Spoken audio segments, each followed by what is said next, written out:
कर्मण्येवाधिकारस्ते मा फलेषु कदाचन. कर्मण्येवाधिकारस्ते मा फलेषु कदाचन. अनेक वेळा ऐकली तुझी ही गीतेतली वचनं.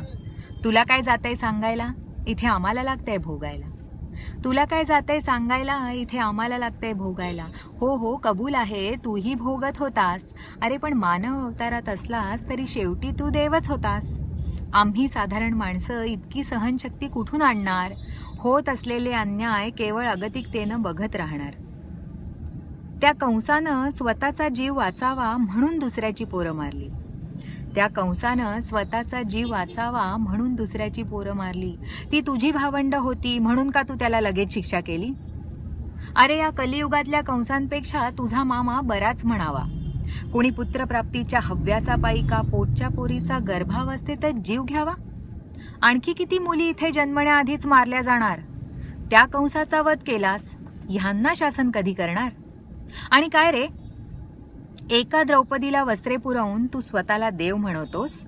इथे अनेक स्त्रियांचे बलात्कार होतात, त्यावेळी तू कुठे असतोस. अत्याचारी दुर्योधन दुःशासन आज ताठ मानेनं मोकाट फिरतात.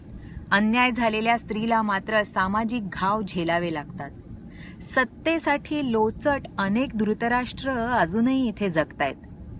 सत्तेसाठी लोचट अनेक धृतराष्ट्र अजूनही इथे जगतायत. आंधळेपणाचं सोंग घेऊन खुशाल होणारे अन्याय बघतायत. त्या सगळ्या नराधमांना कधी आणणारेस ताळ्यावर. का गांधारीसारखी अंधपट्टी तूही बांधलीस तुझ्या डोळ्यावर. अर्जुन तुझा लाडका म्हणून का त्याच्यासोबत कायम राहिलास. आणि आम्हाला मार्ग दाखवायला फक्त भगवद्गीता ठेवून गेलास. तुझी गीता वाचत बसायला कुणाला आहे का वेळ पुरेसा. तुझी गीता वाचत बसायला कुणाला आहे का वेळ पुरेसा. आणि तू स्वतः समजावल्याशिवाय मतितार्थ कळेल कसा. प्रवचनांचं पाहतोयस ना कसं होऊन बसलंय व्यवहारीकरण. तुझ्या नावाने भक्तांना फसवायचं आणि पैसे कमवायचं साधन. मूर्तिरूप पुरे झालं, आता प्रत्यक्षात तू यायलाच हवं. दुष्टवृत्तीचा विनाश करत पुन्हा चक्र सुदर्शन फिरायलाच हवं. माणुसकी संपत चाललीये कृष्णा, आता तरी परत ये.